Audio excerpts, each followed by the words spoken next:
Let me get this prepared over here. Yeah. Oh, whoops.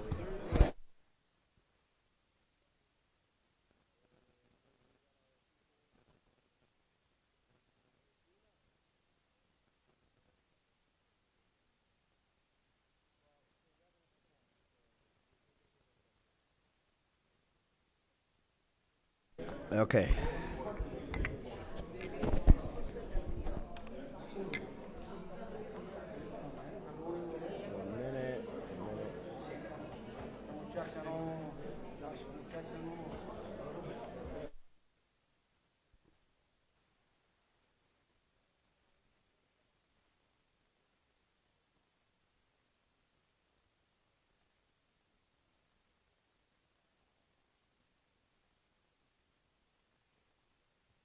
Go.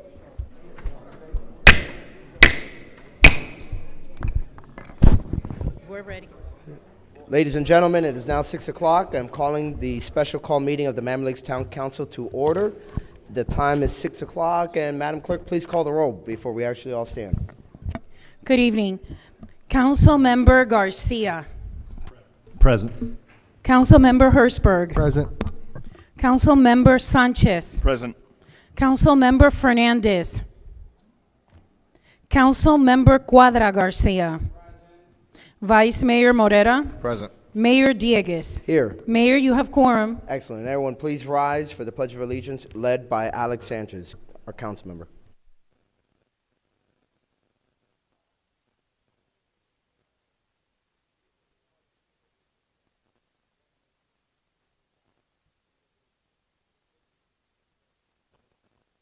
Thank you. Please remain standing and bow your heads and close your eyes. Dear Heavenly Father, I want to thank you for this wonderful Remembrance Day that you've given us, and it was wonderful because in spite of all the tragedy, it is a reminder that we are all Americans and we need to continue to come together and be unafraid to speak our minds and to do so in a way that is aimed at persuasion and to understand that violence is never the answer. Give us the strength to constantly remember, even in times that are tough, in times when we may be upset, that to remind ourselves of our common American heritage. With that, we ask for your guidance in tonight's meeting. Help the council to achieve the best result for our residents and for our town in general. And with that, amen. Thank you. You may be seated. With that, we are now on the order of business. Are there any amendments to the order of business, again, on the special call meeting? Okay, seeing none, we are now in public comments. Again, during public comments, you are allowed to speak on whatever topic you want.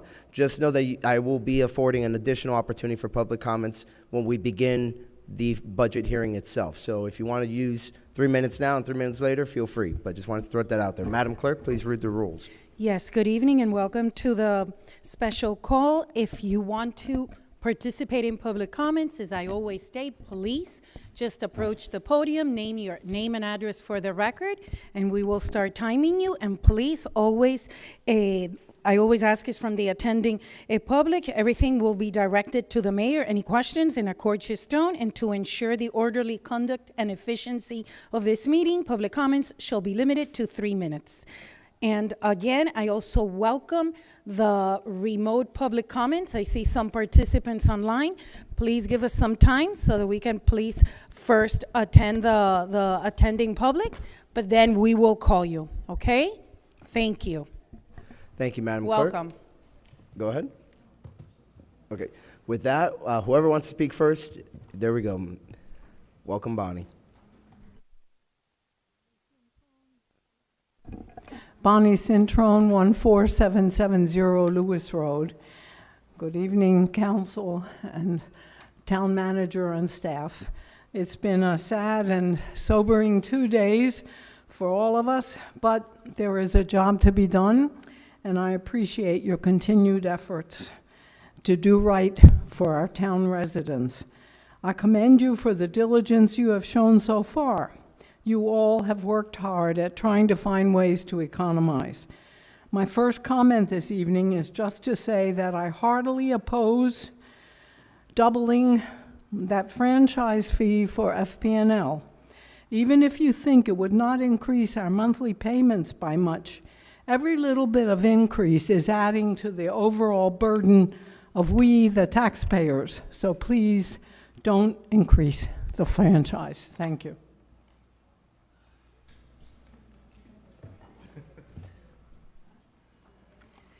Esperanza Reynolds, it is very difficult to beat Bonnie. 8465 Mentias Terrace, Miami Lakes. Franchise fee, we're 100% opposed to any increase to the percentage charged through the Florida Power and Light franchise fee. During the latest meetings, Miami Lakers received what we call an insult. The elderly residents of our town heard council members explain it is a consumption tax, which means that we should have the ability to control it by changing the thermostat. Tell that to the elderly that already have their thermostats at 80 degrees due to the high cost of electricity. Tell that to the sick. Tell that to anyone at risk of dehydration. And by the way, all of the elderly are at risk of dehydration. So we oppose any consideration to any increase. And actually, we ask that you remove the 3% that you're already charging. And also that you demand that Florida Power and Light stop balancing their earnings projections on the weary shoulders of people on a fixed income. Thank you. Thank you very much. Still people here in chambers. Anyone from in chambers wishing to speak? Mr. Fernandez.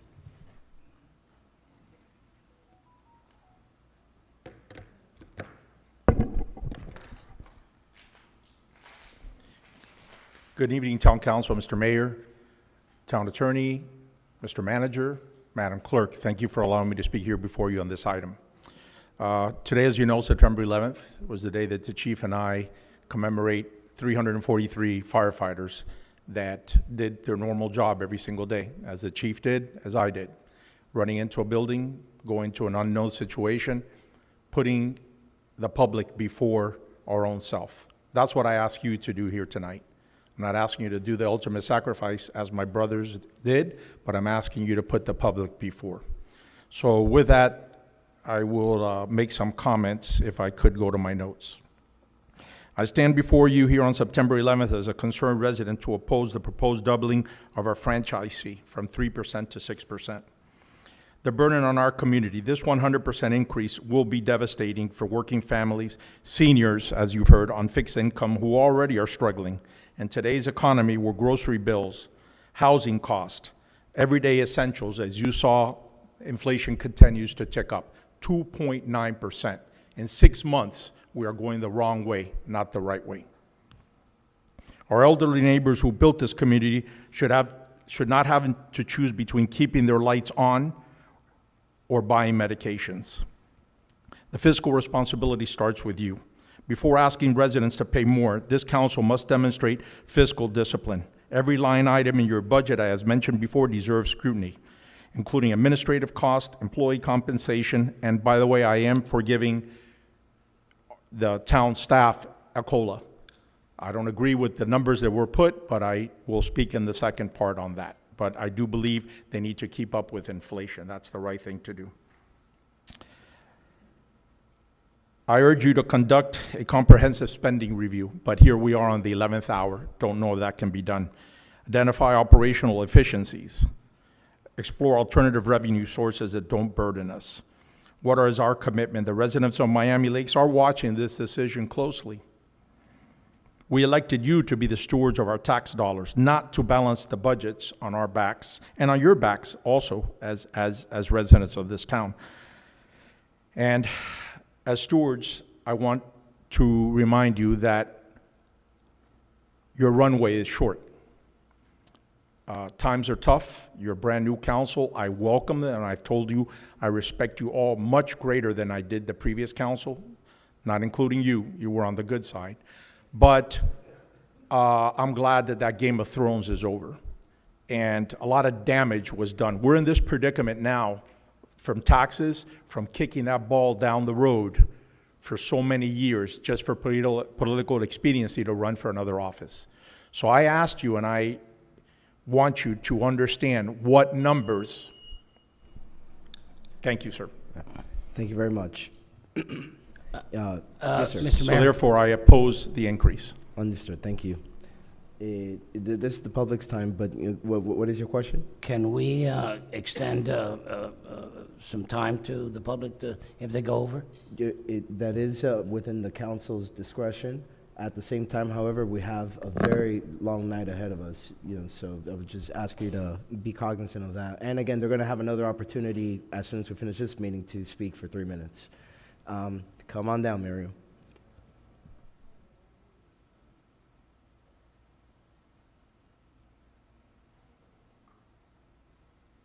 Good evening, Miriam Campos, 6801 Dunum Court, Miami Lakes.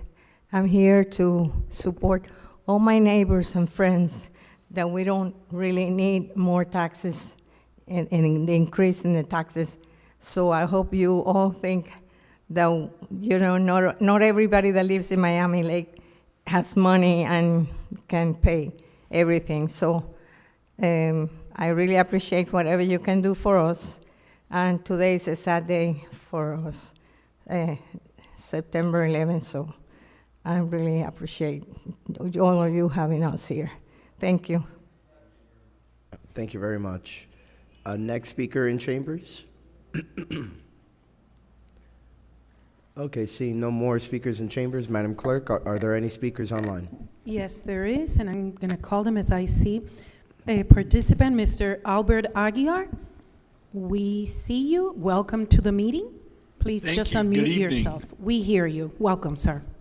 Thank you. Albert Aguiar, 14871 Dunbarton Place. Good evening, everyone. I oppose the increase in the FPL franchise fees on 3 grounds. First, it is a regressive tax that is hurting the average resident and especially those that rent. You're relieving the landlord from the expense of a higher ad valorem rate and immediately assessing the tenant with the extra expense. If the ad valorem is increased instead, then the landlord has to pay that, not the tenant. I'm sure the Graham companies will be very pleased, but the residents will be burdened, and especially those that can't afford it. The second reason is I don't like paying electric charges that are non-deductible when I can deduct the property tax increase instead. And the third is that it's a stealth hidden tax meant to deceive the taxpayer. If you want additional revenue, then be upfront with it and pass the higher taxes.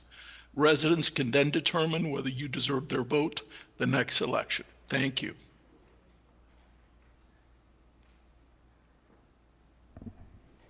I don't see another participant online.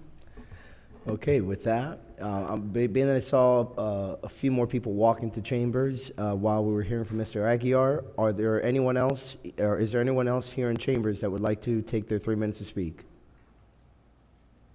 Okay, seeing none, we're now on the manager's report. Danny. Business tax revenue fees report.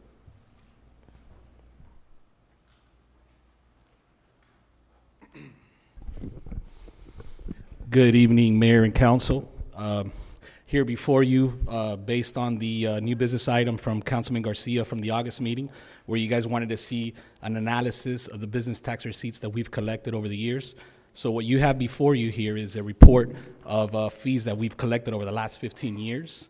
If you notice in the report from 2011 to 2022, the average business tax annual rate was about $86,000.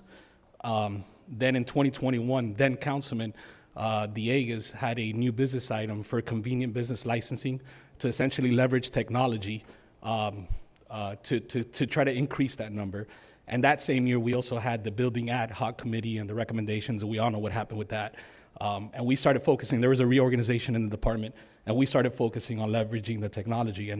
And within the last 3 years, from 2022 to 2025, the numbers that you see there actually have been increasing daily. So the annual average rate has gone up from $86,000 to $134,000 annually from 2022 to 2025. And in the report, you have some recommendations as well too, and a conclusion. So with that, if you guys have any questions.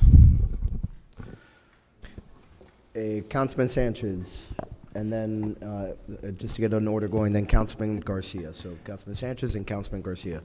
Mr. Angel, thank you very much for the report. It's very well detailed. I am wondering though, because I see here that what you're recommending is a new position. That's but correct. Instead of bringing on a position, why don't we enforce through the landlords themselves that they do an annual review of their tenants?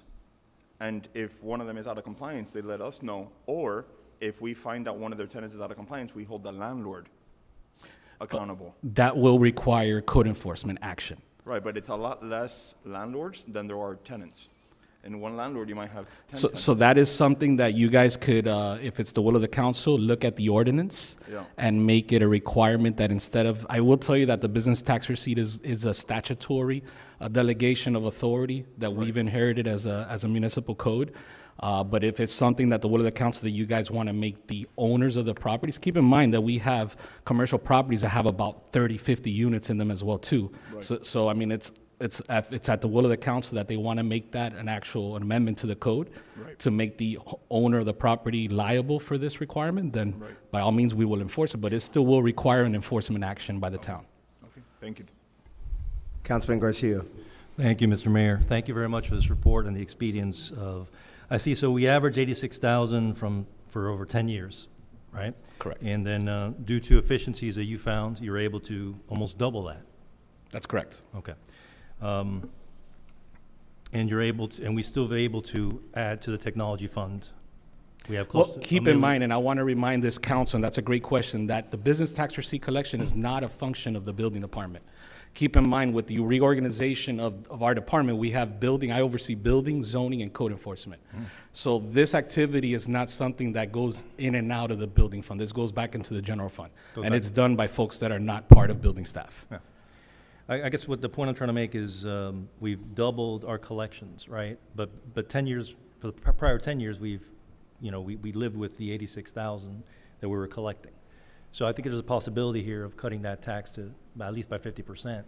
We'll still average what we've collected over the last 10 years, and we've still been able to maintain services. If it's the will of the council, then I would recommend to look at our resolution. Our business tax fee resolution was adopted in 2001. And it compromises over about 208 different types of businesses, and there's different rates for types of business. I'll give you an example. For lawyers, it's about $40. For title companies, it's about $100. So there's an opportunity here, if it's the will of the council, to reevaluate that resolution and make whatever adjustments. My main concern is that everybody's being collected equally, and we're not picking winners and losers. We're making sure everybody's paying what they're supposed to pay. And you did that here, but this report shows me that because you're on top of it, you've seen almost a double in revenue, which is, at least we know exactly what we're working with.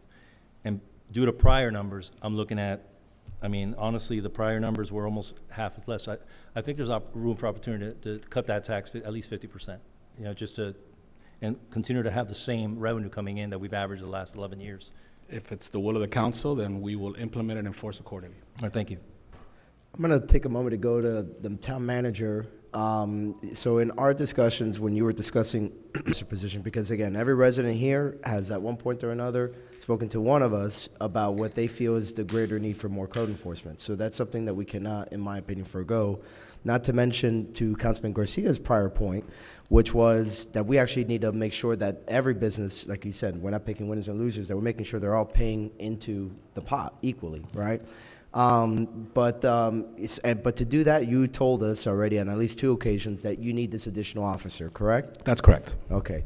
But so I remember that you had discussed potentially using some of these fees to fund that other position so they can go out there and make sure that every business is paying their fair share. Well, can you shine more light for my colleagues on that? Yeah, I mean, the expectation would be that with the position, it could eventually either pay for itself or almost pay for itself, right? But we won't know that, and we won't be able to, it won't be doing that walking through the door. So it will need an allocation up front, and then the expectation is after a period of time that it will either offset the cost of that position or pay for that position. Yeah, so I mean, it goes back to what my mama bear, who's actually here in chambers behind you, wave hi, Mom. What she always taught me, which is sometimes, to make money, you got to spend money. So if we're trying to actually close the gap on these collections, we need the manpower. It's just math. It's just logistics. There's no way around it. Now, however, at this time, what I would like to do is, because I was interested about what you said, that we haven't really revised our fee schedule since it was 2001. enacted. Yeah. So I actually would move to go ahead to direct the manager to begin a review to make sure that the fees we're charging are adequate and to see how we can also equalize them perhaps more. Maybe they even determine that they need to be revised downward in some cases, but I think that review is in order. So that would be my motion. I'll second it for discussion. Councilman Fernandez. Thank you. I have a question. If we did hire a second or another code enforcement officer, could that officer be counted on to do other enforcement outside of just? Absolutely. So as part of this report here, we haven't been able to fill a weekend code officer. So some of that, the funds that we have earmarked for that weekend code officer would be used to supplement this, what I labeled here a commercial code enforcement officer. Because historically, the town hasn't really had a focus on commercial businesses. So the primary function of this officer will be not only to just collect business tax receipt, but also maintaining and keeping up with the aesthetics of the commercial district as well too, and also assisting with weekend coverage as well. Through the mayor. And I'm gonna well, if Councilman Fernandez has nothing else, I'm gonna kick it over to the vice mayor. However, I just want to be clear though that as far as the discussion on this particular motion is on the review of the building fee department schedule for Business tax for fee. the business tax receipt. Okay. Yes, so I just want to be clear that that is all that what would be germane to the topic for purposes of discussion. Councilman Fernandez, anything else? Okay, Mr. Vice Mayor. Well, my inquiry was more general in nature, so I'll withdraw it and wait for a further motion. So again, any other discussion on this particular motion, which is just to do a review of our fees, which has not been updated for the BTRs, which has not been accomplished since 2001. Anybody else? Okay. With that, all in favor, say aye. Aye. All opposed, no. The ayes have it. The motion carries. Are there any other motions or other discussion that pertain to the report? Yes. A Councilman Garcia, and then let me come back to the Vice Mayor because he wanted to wait on his inquiry, and then we'll go to Councilman Sanchez. Thank you, Mayor. Now, I see your recommendations is again to add another code enforcement officer. I honestly can't, I mean, we're trying to kind of cut positions, right?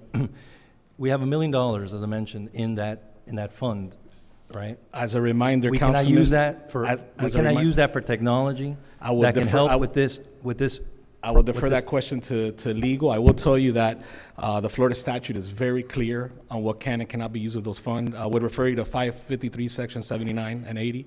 And there's also been Attorney General opinions on that as well, too.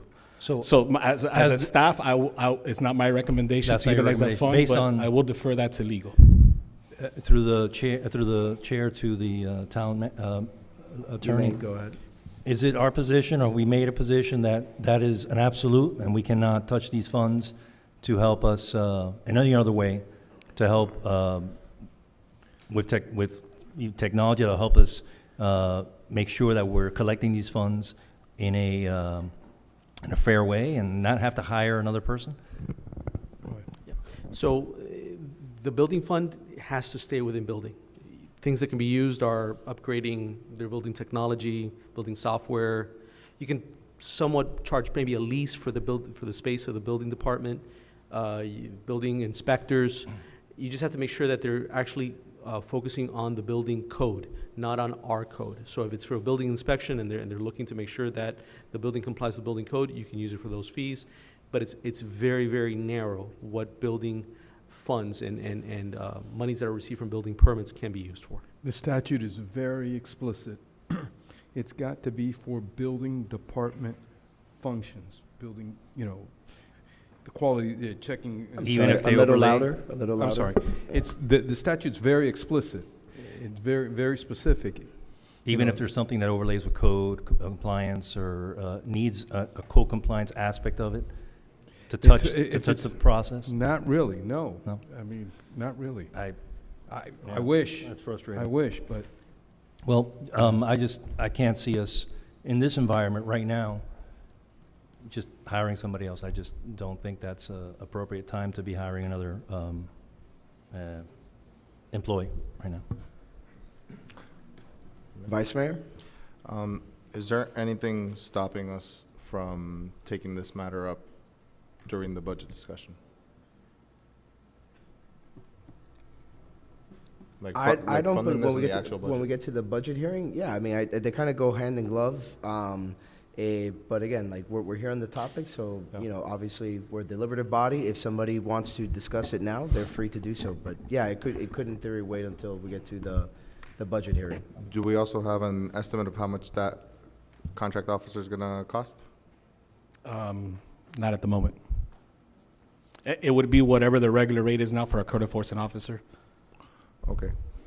Yeah, so, I mean, as far as that, I'm not gonna be making a motion on it. I just think that this is better discussed during the budget. Councilman Sanchez. I forgot to ask a question. On the second page, or page 3, under the current issue, you received a list from the Miami-Dade County Tax Collector's Office that covers 3314, 16, and 18. On the list, how many businesses are on the entire list? And I understand that it's not just Miami Lakes, but that entire list has...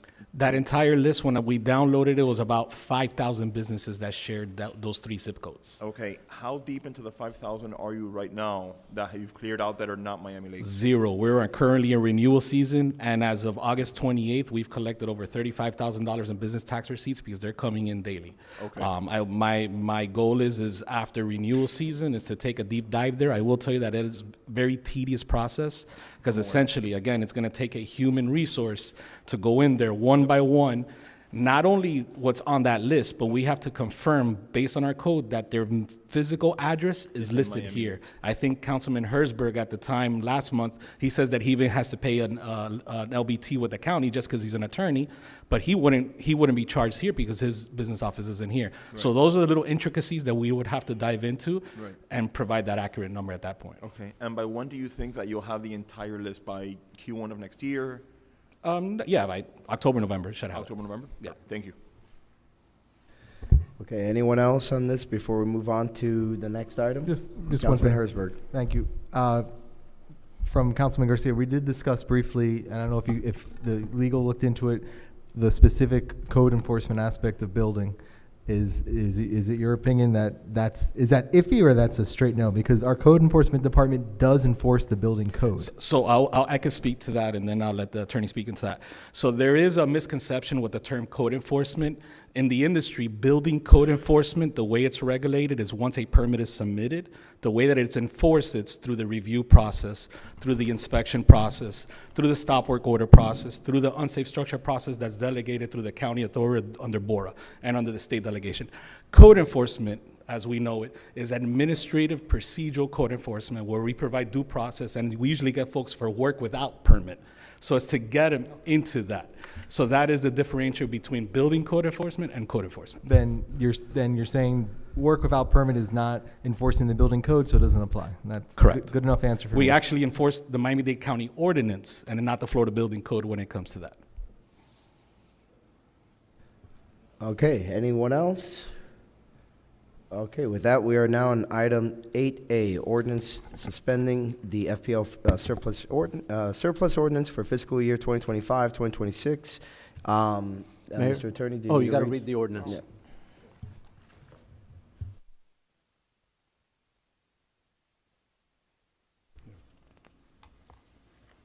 Which one? There, bro, right here. Yeah. An ordinance of the Town of Miami Lakes, Florida, adopting the millage rate of the town for the... I'm not having a good day today. I'm really not. I hope you're not billing us for that. Are we paying for this? It's been that day. An ordinance of the Town of Miami Lakes, Florida, suspending for 1 year ordinance number 19-247 relating to restrictions on the use of FPL franchise fee revenues and providing for an effective date. Councilman Fernandez, this is your item, so you're recognized for a motion. Mayor, with Councilmember Fernandez's permission, I'd like to kind of set the stage for, I guess, the entire evening and all 4 items today. Are you okay with that? Okay, yes, go ahead. I'd just like to remind everyone, including the council, that all 4 items, all 4 legislative items tonight are ordinances, right?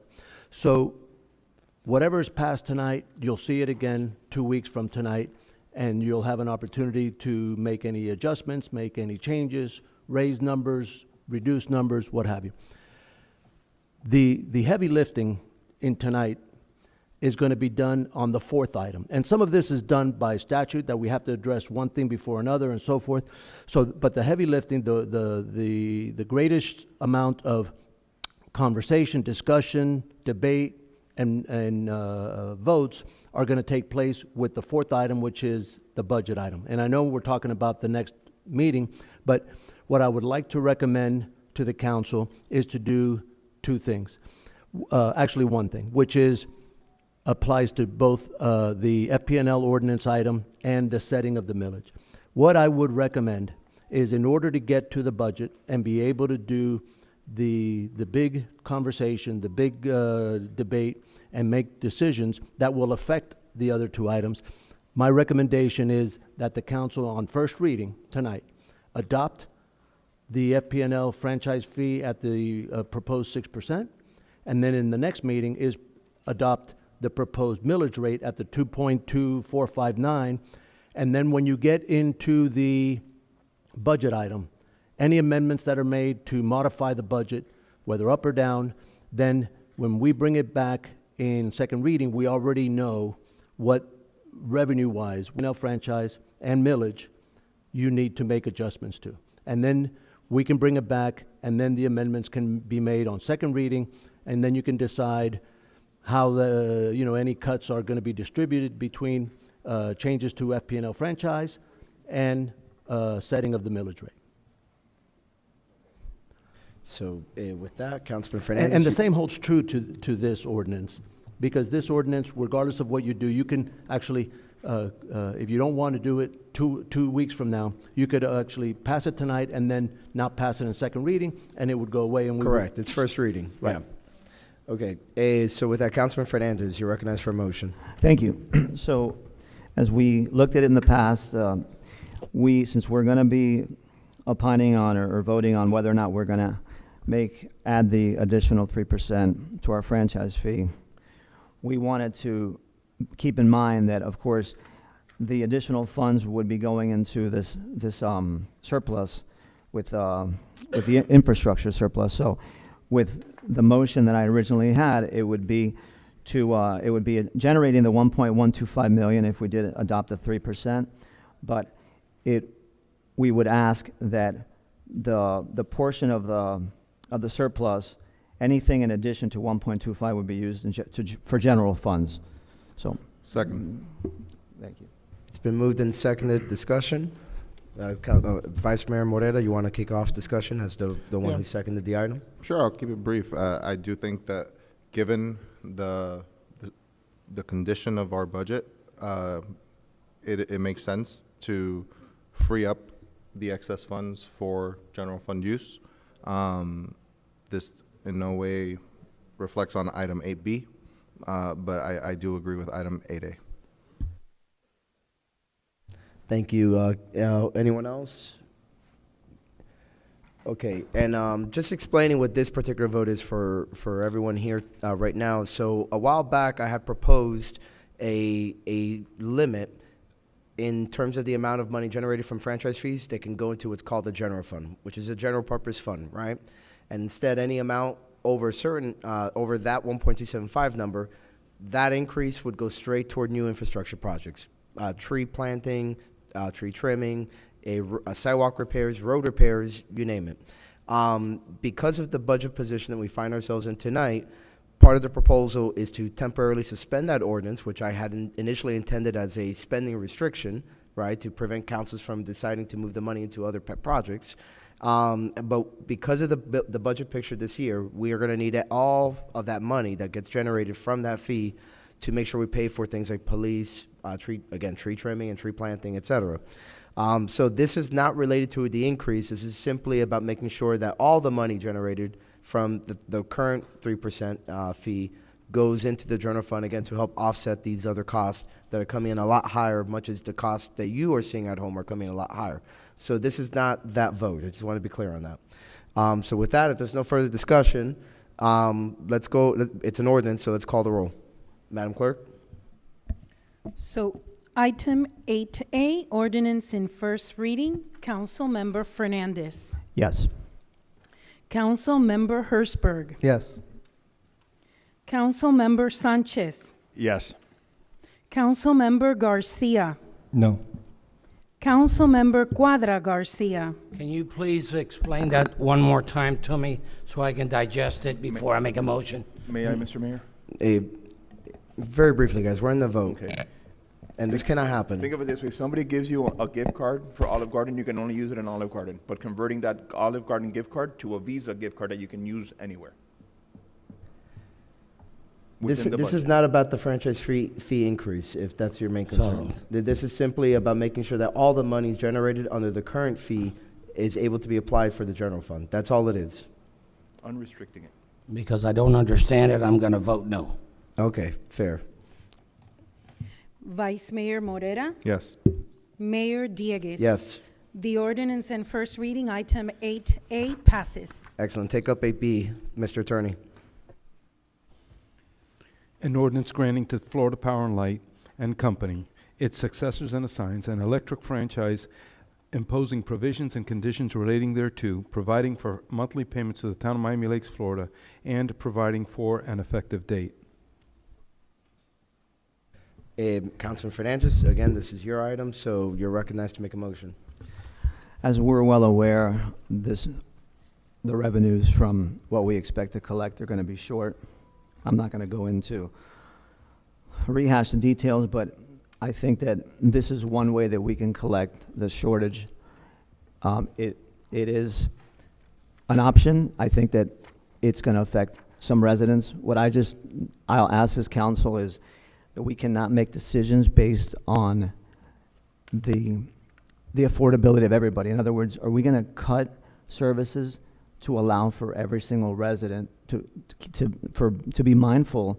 And of course, I have an elderly mom. In fact, she's in the hospital, and that's why I'm a little bit out of my usual focus. But the point is that she's a senior, and I'm well aware of the challenges that they have. But I'm also aware of all of their protections, like the homestead exemption, the senior homestead exemption, the widow exemption. So I don't think that we should make decisions subtract our services and start removing services when we know that we'll never please everybody.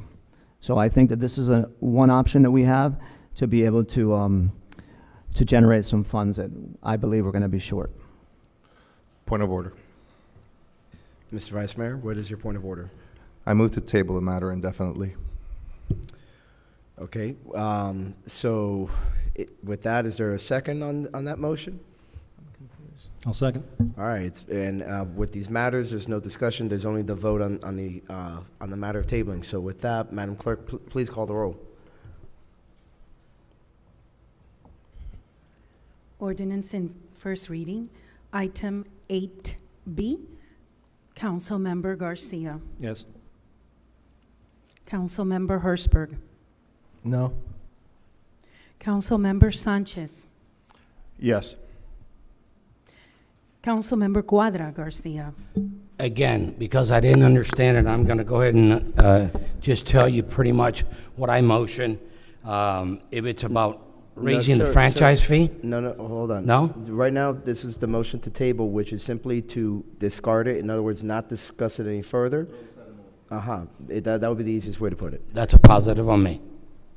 Yes. Okay. Councilmember Fernandez. No. Vice Mayor Morera. Yes. Mayor Diegues. No. So we have 3 yeses and 1, hold on, 1, 2, 3 noes, 1, 2. I'm sorry, let me just double check. We have 4 yeses, so motion to table. No, I think it's 4-3, the It's- opposite. No? I believe I heard Councilmember Quadra Garcia as a yes? Yes. Oh, okay. Councilmember Garcia was a yes. Oh, okay, yeah. Councilmember Sanchez Correct. was a yes, and Vice Mayor Morera. So Okay, 4 it was in the reverse. yeses. Okay, The so motion with passes. that, so the motion passes. Item 8B is tabled, is laid on the table. And with that, there being no further business within Mayor? the special call. Mayor? Yes. If the intent is to bring this off the table later tonight after the budget discussion, we got to be careful, and I'd like to get the opinion of the attorney before, do we close this meeting? Well, here's what I'll do. Or do we Okay, just let's take 5. postpone the meeting? Because you need to make that case to those that were on the prevailing side, right? It's a matter of if the intent is to bring this back later tonight, after the budget discussion. No. Okay. Okay, so anything further? Okay, Mr. Attorney? Just a point of parliamentary procedure. There's 2 different motions. One is to defer for a specific date, which you have the ability to do. He said to table indefinitely. I know, So, to table indefinitely. He did. Understood. He No. said that. okay. Any other questions? Okay, with that, the special call meeting is adjourned. There being no further business at 6:39 PM. Give us 5 minutes to reset for the budget hearing, and then we'll begin that meeting. So at 6:39, be back, yeah. So again, then, Ed? Because we have no franchise fee. We don't have increased franchise. Do we even have the franchise fee at all? We have the existing, it's still in effect.